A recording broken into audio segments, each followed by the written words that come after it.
Ok, voy a pasar lista, ya saben, encienden su cámara, por favor. Carlos. Hay que decir presente. Wandari. Presente. Jorge. Ok, gracias. Presente. Esteban. Presente. Miguel. Presente. Aranza. Presente. Aranza, ya te habías ido a dormir porque te estuve hablando y nunca contestaste aquí en clase. Brandon. Brandon no se ha conectado.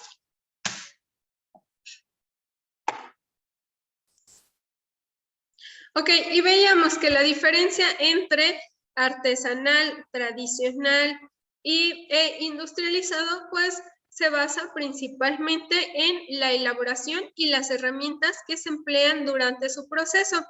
Lo mismo sucede para las bebidas, así como sucede en los dulces, que tenemos dulces artesanales, tradicionales e industrializados.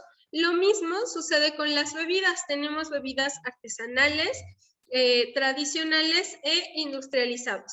Una bebida netamente artesanal que tenemos hoy en día, pues es el pulque, ¿ok? Que bueno, se hace la extracción por medio del tlachique y un tlachiquero, el cual utiliza una herramienta en la cual de un lado absorbe, ¿ok? Bueno, la introduce, ¿ok? En la piña, absorbe el aguamiel para transformarla posteriormente en pulque por medio de esa fermentación, ¿ok? Un proceso tradicional, pues lo encontramos en el tequila y en el mezcal. Sin embargo, tenemos tequilas y mezcales tradicionales y otros que son industrializados, ¿ok? En los tradicionales, pues tenemos en donde aún se utiliza el uso de un burro, ¿ok?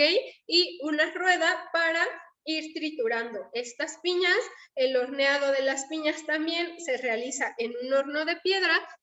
Y bien, tenemos el proceso industrializado, como podemos observarlo en Casa Cuervo, por ejemplo, Sausa, que ya todo el proceso es netamente por medio de estos alambiques de cobre, ¿ok? En el cual pues nada más el proceso principal está en hornear las piñas y ya casi todo el demás proceso se da de una manera netamente industrial, ¿ok? ¿Dudas o preguntas hasta ahí, chicos?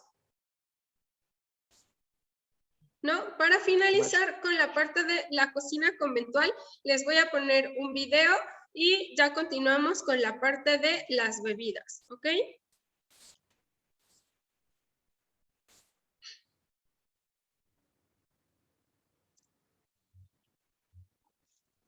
¿Me dicen si ya?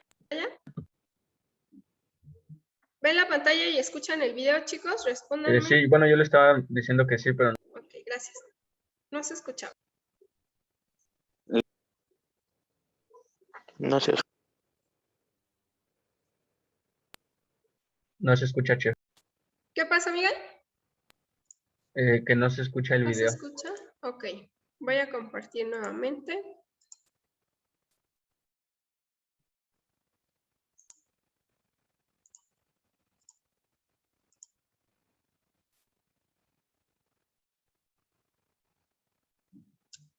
¿Ya lo ven ahí? ¿Ya ven la pantalla para darle play y ver si ya lo escuchan? Ya se ve. Ya se ve. ¿Lo escuchan? Sí, sí, chef. Cosas no que van a servir como la cocina italiana, igual que la cocina española, igual que la cocina, entender, sino los productos del intercambio a la cocina conventual.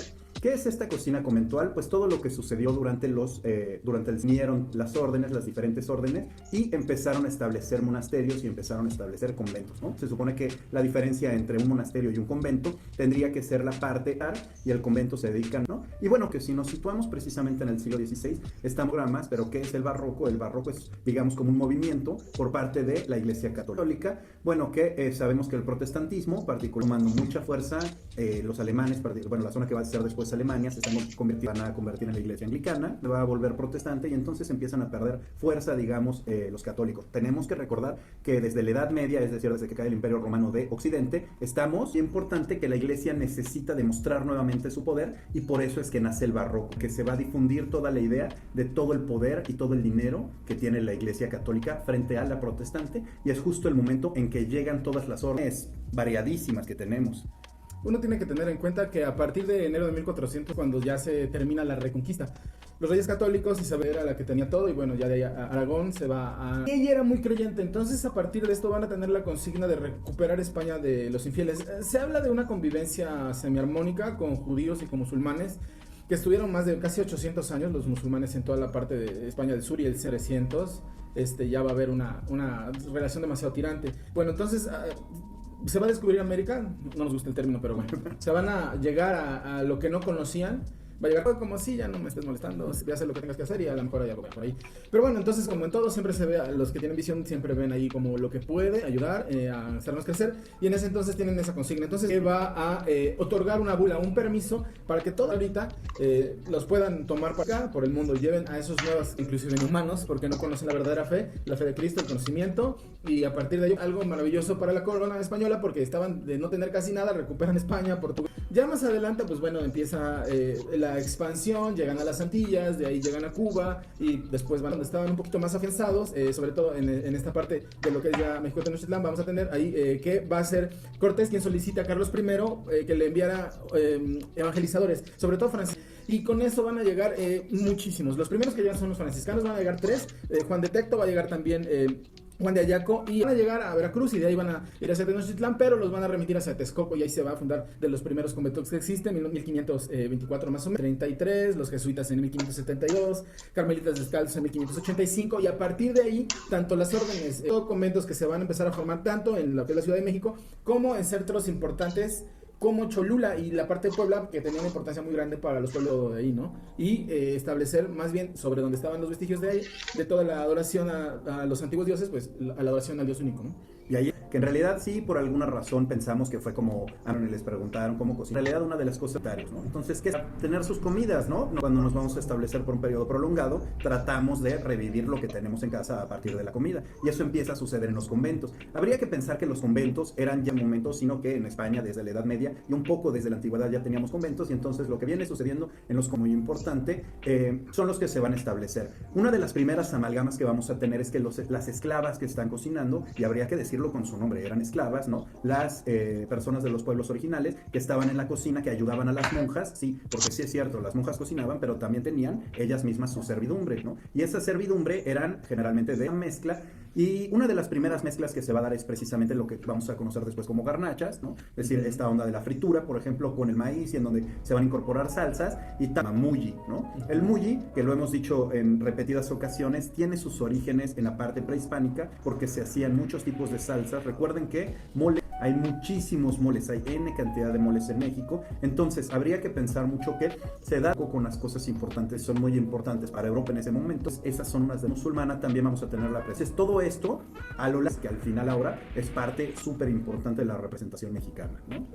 Y bueno, además de lo que ya mencionaste de especias, también un producto creo que es fundamental también desde época de los pueblos originales, cómo se utilizaba para rellenos, para salsas e inclusive también para ritos, ¿no? Entonces también otro elemento importante es el... Normalmente cuando hablamos de chile relleno se está hablando sobre todo de lo que es el chile poblano, pero eso es más que nada en el centro, en el altiplano central vamos a ver que es el chile relleno. Dependiendo de la región vamos a encontrar que rellenan diferentes chiles. ¿Cuáles son los rellenos? Bueno, los más comunes van a ser carne molida o picada en diferentes guisos, algunos con fruta, algunos inclusive con encurtido, importantes en la cocina conventual, o sea, se ocupaba mucho.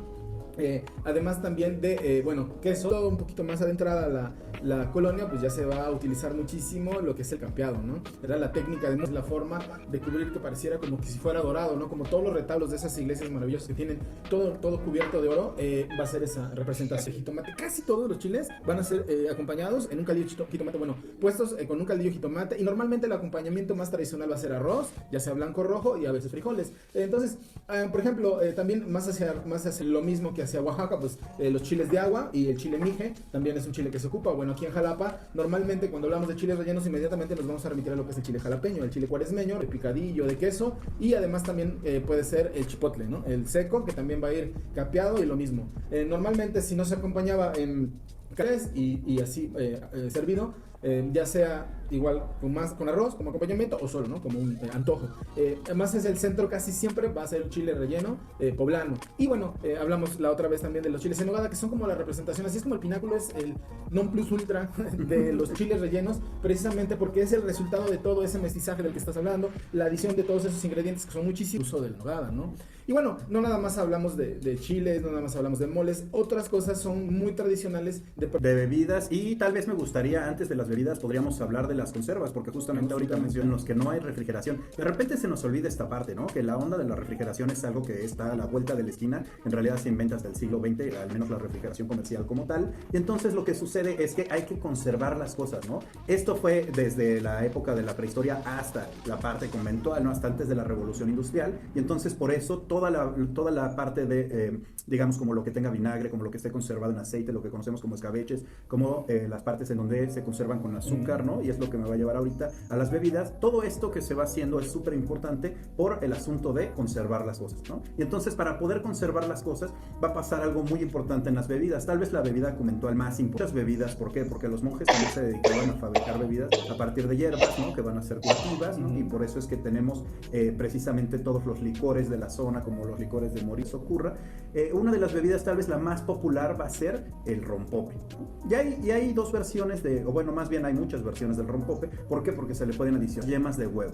Hay dos cosas por las que tenemos muchas yemas de huevo en los conventos. En el caso de España, hay una muy básica, que es que en todos los lugares en donde se hacía, sobre todo en el sur de España, el jerez, para poder clarificar el jerez, yo utilizo clara de huevo. Por lo tanto, utilizo muchas claras de huevo y todo lo que va sobrando son yemas de huevo. ¿Qué pasa con esto? Se lo regalo al convento, y entonces el convento tiene que crear cosas al uso de España, sea precisamente las yemas de Santa Teresa, que son postres. Cuando llegamos a la zona de México, una cosa que sucede es que los retablos, para que brillaran, precisamente también se ocupaba esta técnica de la clara de huevo, y otra vez tenemos una sobreproducción de yema de huevo. Y entonces, si vemos mucho de los postres y las del flan, por ejemplo, o pensemos en el rompope, como decíamos, que es una bebida a la que nada más vamos a espesar, es yema de huevo con azúcar, que también el azúcar que las trajeron los musulmanes va a ser muy importante. Y entonces es una bebida que nada más es yema de huevo espesada con azúcar, se le va a agregar la vainilla del Nuevo Mundo, ¿no? Y de ahí se le va a poner alcohol,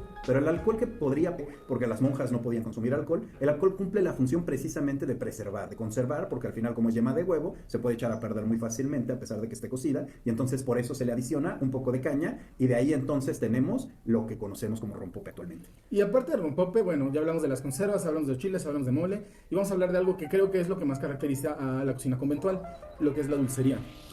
Hablar que desde España, como ya tú mencionaste, por ese excedente de yema que teníamos, pues te tiene que ocupar en algo, y pues obviamente al tener una cantidad de azúcar, pues ya dentro del cotidiano ya se va a utilizar para realizar diferentes preparaciones. Bueno, pues entonces pensar que las órdenes que llegaron aquí, de las que hablamos a diferentes lugares en toda la parte, sobre todo el centro, digo en todos lados, pero en el centro, la Ciudad de México y cerca de Puebla es donde tiene como más tradición, y con esa adición de azúcar, bueno, se van a empezar el deleite de muchos, ¿no? De hecho, el primer virrey, don Antonio de Mendoza, se menciona que era un aficionado muy grande a lo que es la dulcería, ¿no? En 1538 va a ofrecer un banquete que es para celebrar la paz entre Francia y España, en la cual se va a servir una cantidad importante de comida, se va a servir vino, pero también se van a servir dulces, ¿no?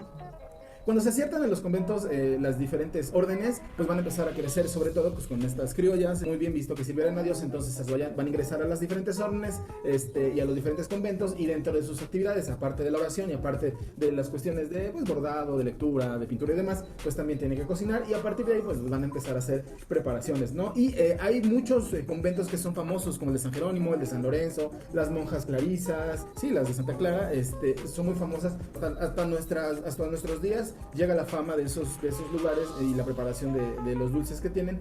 Durante toda la época de la colonia va a ser muy importante, porque también va a empezar a hacer negocio. A pesar de que eran viejas acomodadas y también iban a recibir pues una dote, porque también hay que tener en cuenta eso, una dote para que ellas puedan tener su celda, puedan tener lo necesario, pues también tienen que buscarse la vida. Entonces a partir de ello pues ya van a empezar a elaborar esos dulces para poder venderlos en las plazas y la vida del convento. Entonces hablemos, por ejemplo, de que en el convento de San Jerónimo la leche de obispo, el uvate, mermeladas, son muy famosas. También las monjas monjas de San José de Gracia, que eran monjas carmelagas, ¿no? Que es toda esa cuestión de conservación en azúcar, como ya habíamos mencionado. Muy famoso era el del convento de Reina del Cielo, Regina Coeli, por el chocolate, que de hecho hasta España se mandaba, de Santa Clara, que era precisamente, muchas de las preparaciones, por ejemplo, los mazapanes se van a hacer en muchos lados, los jamoncillos, originalmente a partir de almendras. A la llegada aquí a México, pues bueno, se va a utilizar en lugar de almendras, se va a empezar a utilizar cacahuate y se va también a empezar a utilizar pepita de calabaza. Toda la cocina, se empieza a generar la cocina mexicana a partir de esa mezcla, a partir de esa fusión de ingredientes y de técnicas por parte tanto de España como del Nuevo Mundo. Entonces, estas fechas, ¿no? Claro, ¿no? Y entonces me gustaría terminar la plática recordando dos cosas. Uno, los conventos están dominados en su parte de la cocina por mujeres. La cocina conventual quería como negar un poco, lo hemos visto también en este caso de Mole, pero habría que darle ese valor, ese espacio por mujeres. Y bueno, la verdad es que también habría que hacer la aclaración que muy probablemente Sor Juana no cocinó como creemos, ¿no? Es mucha parte de los mitos, al menos cosas que vienen en los recetarios y que se asume que sí cocinó, se antoja que es bastante complicado. No por eso le vamos a restar, ¿no? Obviamente toda la importancia que tiene a Sor Juana, como apretado. La verdad es que había una posición que ha usado dentro de, precisamente por todo el bagaje cultural que ya es más mito, es más una historia romántica para acrecentar precisamente la leyenda. Y sobre todo por el asunto de mucho tiempo, ¿no? Entonces, bien decía Yuri de Gortari que para poder cocinar cocina del virreinato, por ejemplo, ¿no? O cocina conventual, necesitas tener paciencia de monja, precisamente porque son cosas muy tardadas, tiempo que muy estar entre los acompañado de nuevo en nuestras charlas gastronómicas, productos que recordar.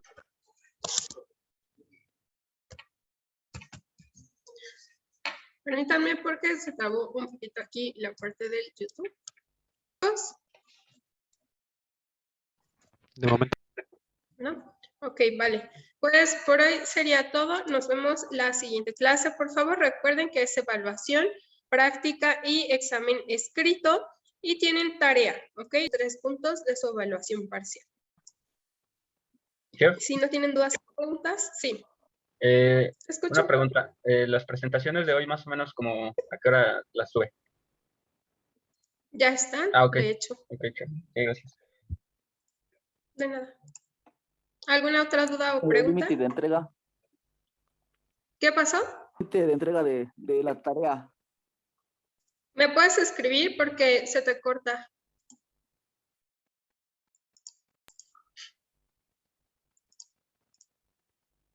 Recuerden que todo se recibe únicamente en Academics. Y ahí viene la fecha, ¿ok? Fecha y horario. Ya se los había comunicado en el grupo hace 8 días o 15, si no mal recuerdo. ¿Alguna otra duda o pregunta, chicos? Todo bien, chef. Vale, entonces sería todo por hoy y nos vemos la siguiente clase.